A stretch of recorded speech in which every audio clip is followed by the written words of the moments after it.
This is Dance Floor 101. So what we're talking about here is building a base for our shed. And typically if we were building this structure, we would build the base first, which consists of stringers or floor joists underneath here and rim joists that go all the way around, headers that hang those floor joists on either side, and then our subfloor material, which is in this case plywood. And then from there we would build our walls up. Okay, well, depending on how we started here, we may have built some wall sections already, but when we get our dance floor ready, we'll be able to throw those wall sections up and then tie them together around the top with a double top plate. So let's do a little layout here and talk about if we've got an 8-foot by 12-foot building that we want to create, our base for that is going to be 8 foot by 12 foot. So I'm going to run a few lines here just to have some lines to work off of. There's a horizontal line there. And I want to find my 12-foot length here by finding 12 inches on the paper. End of the line here to right here is 12.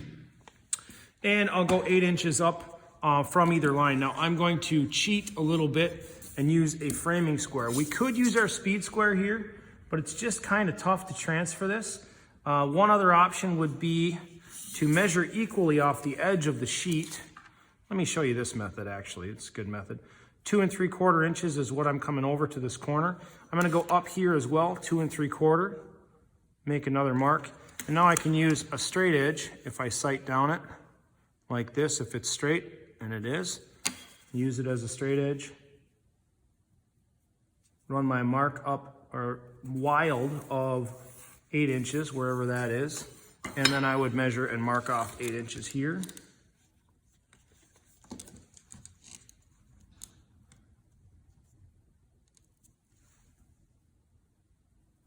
And do the same process on the other side. So my 12-inch mark here, I'm going to measure in from the edge of the sheet. And the beautiful thing is I know the paper is square, right? So to that mark, I've got 9 1/8 inches. So I'm going to go up here, make sure that I'm pulling across square, mark 9 1/8, and now I can run it a second, wait a second, 9 1/8, well that was 8 1/8, that's why, 9 1/8, something didn't look square there. I'll run a line up, and my last one I need is 8 inches off of this line. There is 8 right there. Good, and to the end. Look at that, almost perfect. Run this across, and that would be my 12 inches across. Like it, okay. Now, from our wall layout, we learned if I want to lay out my wall this way, I've got my what we would call a bottom plate here, or we're going to call that a rim joist, or a header, because we're going to hang boards off of this. Got that here, and I've got another pre-cut at 12 inches to go up here. What I'm going to find is that my wall pre-cuts that I was using before at 7 1/4 inches are not going to fit in between there, because I've got 8 inch minus 1/4 inch minus 1/4 inch equals 7 1/2.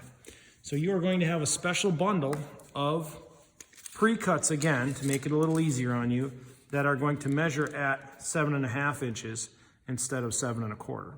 You got to use these. If you use 7 1/4 inch, you're going to find that your sheet material comes out short and your building comes out overhanging. So we're going to lay these out 24 inches on center. Actually, no, we're changing this. Our layout is going to be 16 inches OC. Now, why are we changing it? Well, the floor load here might have to support more weight than the walls do. So on our 24-inch on center wall layout, let's go this way. It's not as critical of a load up here as what we have maybe on the floor. So think about driving a heavy lawnmower in there or some kind of equipment. They might be spaced too far apart and the floor material might sag. So we're going to lay out 16 inches on center. And if we scale that down what would that actually be? Well, we know that 24 inches on center was every 2 inches, okay, because we were 2 foot on center. So here we're going to be 1 foot 4 on center, or what would that come out to be in inches? Normally, 16 inches on centers or on the 16s is also called on the reds, and it works out beautifully because we've got 16, which is 1 foot 4, then 32, which is 2 foot 8, and our next one meets at the magic 48 here, which is 4 foot. So we've got 1 foot 4 inches to start from for our layout. And if we scale that down, this is 1.33 feet, okay? And if we scale that down in inches, we have to try and find 1.33 inches or 1 1/3 inches. Well, there's no 1/3 mark on here. So then we've got to go, well, okay, if it's 16/12, that would equal 1 4/12, which equals 1.333 repeating, right? So this is the 1/3 of an inch.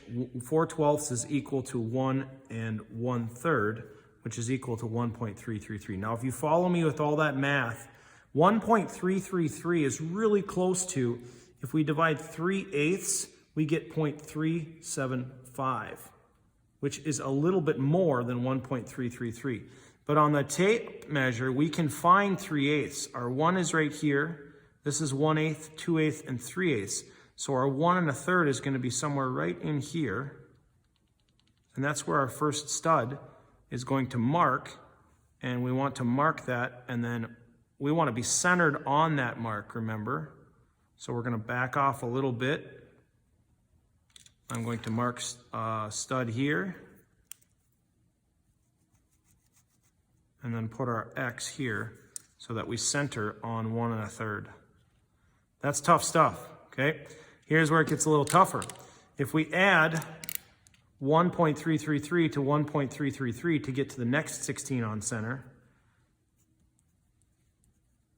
we get 2.666, or 2 2/3. So what does that look like for a fraction? Well, 2 divided by 3 is 0.666. The closest on the scale that we can get to, 5/8, 5 divided by 8 is 0.625. So that's really close, but it's a little under it.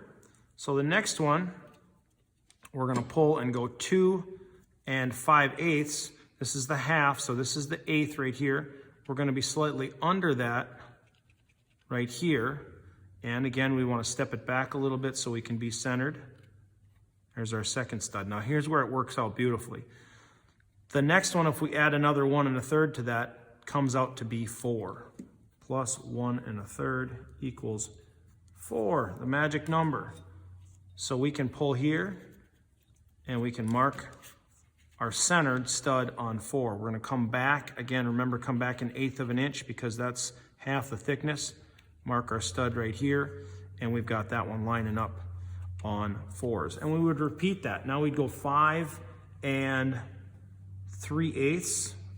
We want to back off of the 3/8 a little bit. So we go 5, and here's 3/8, and then minus 1/8 of an inch. So our 3/8 lining up here, minus 1/8, mark, and stud.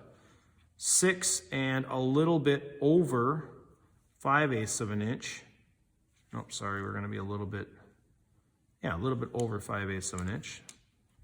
Let's pull there. 6 5/8, a little bit strong. X, and then our magic number at 8, back 1/8 of an inch. And now we go down and do the last ones. 9 1/3. I'm sorry, 9 3/8. Back it off 1/8 of an inch. 10 5/8. Backing off 1/8. And our last one is going to work out to be flush with the end, 1/4 inch like this, okay? That's our stud layout, 16 on center. We can see that those are tighter, and we can actually see a little bit of variation here. Biggest thing would be that our sheet material lines up at the 4s, because when we deck this out with material, we want them to line up centered on the 4s and the 8s. So I'm going to match these two pieces up, transfer those across,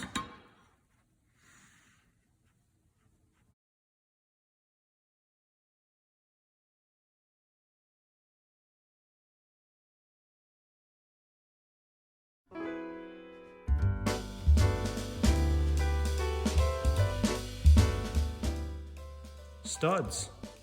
Well, they're actually floor joists. They just change names. It's like a wall laying flat, right? So I'm gonna go ahead and glue these up and we'll pick it up from there.